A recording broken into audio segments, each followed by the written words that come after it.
My name's Mythili Bala. I'm the REACH chair. My AMSA journey started as a freshman in my undergrad experience. I served as chapter president of my local AMSA undergrad chapter at Brooklyn College for 2 years. I was so inspired by my time at my national conventions, and my peers and I decided we should bring this back to our home chapter. So we put together, within a span of a year, through extensive development and planning throughout the summer, was the Brooklyn College AMSA Public Health Conference. And what we did was try to simulate a mini conference convention jam-packed into one day. We had programming similar to the AMSA convention. People left completely inspired and reinvigorated and were really involved in our AMSA programming throughout the year.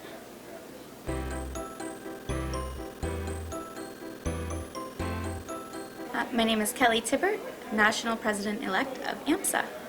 I was previously the chapter president of my local chapter as a pre-medical student at the University of Central Florida in Orlando, Florida. While I was president for 2 years, we made some big changes that really affected the organization and really made us a very successful organization in the end. So when I first started in AMSA in the pre-med level, it really was just another general pre-medical club. How do you get into medical school? What scores are required? What do I need to mark off of my check boxes here to actually make it into medical school? But then I went to National AMSA and saw this is nothing like the AMSA here at my local chapter. So what we did was reinvent our local organization, and we brought back what each of the action committees and teams does at National AMSA, and we made different committees within our local chapter to represent the action committees and teams on the national level.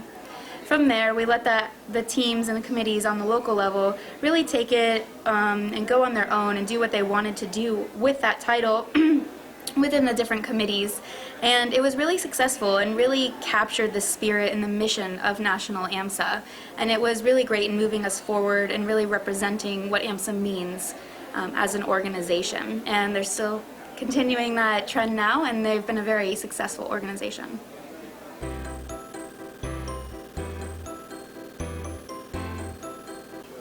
So my name's Sonny. I'm from the UIC chapter, which is the University of Illinois in Chicago. And 2 years ago we had a program to address the unwritten code of conduct on the wards. So when you're a new student and you're coming in and you don't really know how to address conflicts of interest, or if you're resident or if you're attending, uses language or uses behavior that's not appropriate, as the lowest person on the pecking order, it's really hard to say, well, how can I address that? And so, and it's not really explicit anywhere either. And so we kind of got together people that had various different experiences, and we put them on a panel, and we shared these stories, and it was huge. We didn't have funding at the time, but we did have an entire auditorium full, including the attendance of our deans. And in the end, I think it was a really positive dialogue. And it's not really a conversation you hear all that often. That's what we did.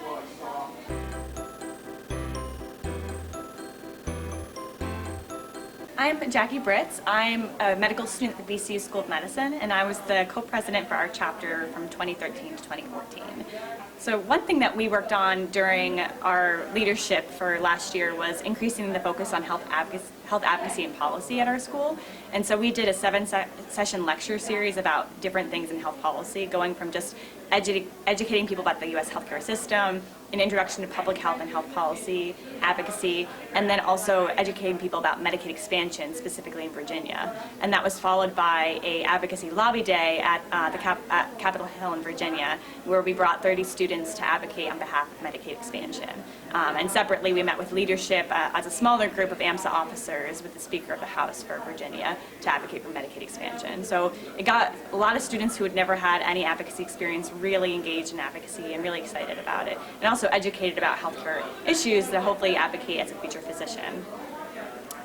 And one other issue we worked on was something called academic detailing, and basically the idea is it's to address the concern over conflict of interest in medicine. Some pharmaceutical reps going to physicians and educating them about their product, but some physicians are worried if that might be biased information, if they're getting all of the pros and the cons of this particular drug or procedure.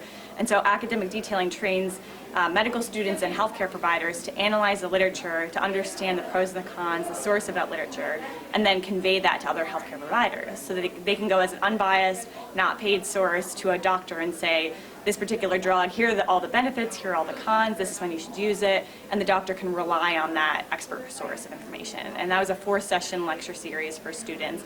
Students really loved the program. We had a waiting list to sign up for. It took about a month, and students really, really enjoyed it. So those are the 2 main things we worked on, and one other thing we found helpful was to have a transition packet for our leadership. So now the current chapter officers were able to replicate the things that worked really well, and it was a very extensive packet on what we did, who our relationships were with different contacts, and so they redid the lecture series. They also did another advocacy training and advocacy lobby day this year.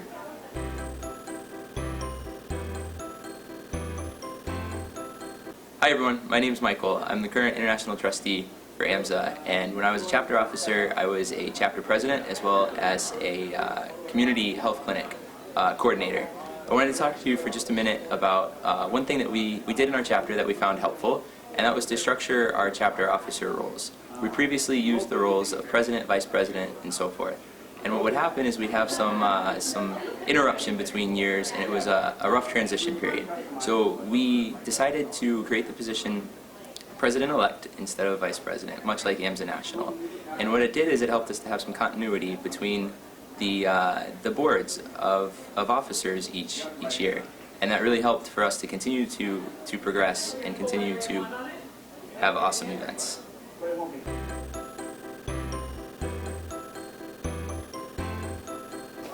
Hi, my name is Wendy Chang.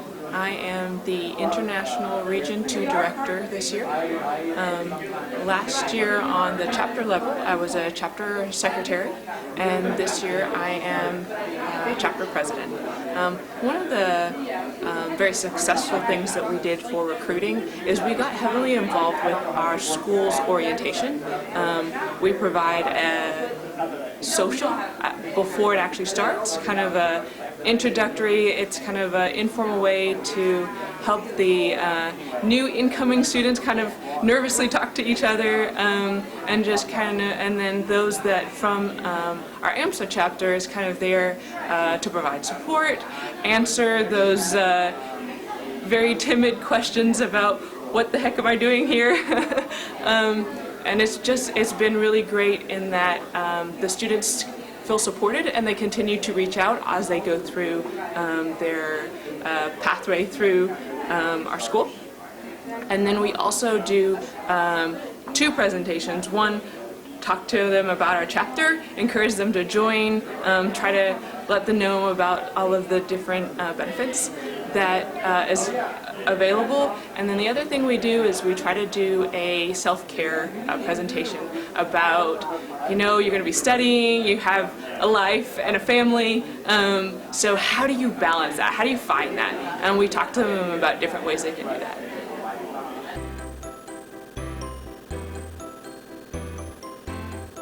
Hi everyone, my name is Mythili Bala, and I was a chapter officer at St. James School of Medicine in Bonaire. One of the really cool things working with AMSA was how we actually had the first ever health fair in Bonaire in collaboration with AMSA, and it was a tremendous success. Highlight of it was 84-year-old lady. She came up to me and we're just getting her vitals done, and we found out that she has a high blood pressure, and we sent her to the hospital, and she got a follow-up, and it was one of the best things I've ever done. It was good. It was good. She found out she had high blood pressure, and they rectified it. So thanks AMSA and thanks St. James. Yeah.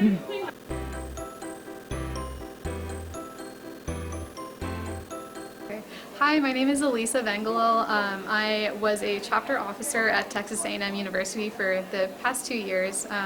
My sophomore year, I was the director of public relations, and then this past year, my junior year, I was secretary.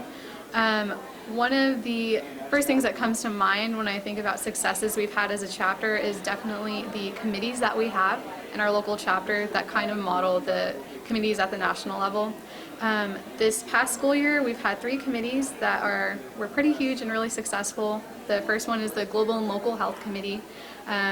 They go out in the local community and do things such as blood drives and teach about local health issues, basically. And then for the global scale, within our AMSA chapter at our general meetings, they have encouraged students within this committee to teach about global health issues such as AIDS research, and then beyond that, just doing really fun socializing events within the committee, such as a World Health potluck where they all cooked food from around the world. That was a really nice thing that we had. And then our National Primary Care Week committee was pretty fantastic this year. We were able to build partnerships with local schools in College Station at the elementary school level and then at the high school level. And every so often the committee would do a presentation at the elementary school level to teach the kids about primary care, what happens when you go to the doctor, like what is a checkup, and just make it really fun for them. And then at the high school level, we're working on teaching high schoolers about how to be healthy for college and what to expect and like mental health. So that's something really awesome that I've loved seeing being developed and going on in the National Primary Care Week Committee. And then our third committee is fundraising and recruitment, and they've been fantastic with helping our chapter to raise money to bring a lot more members to convention each year. And yeah, I really love what's been going on.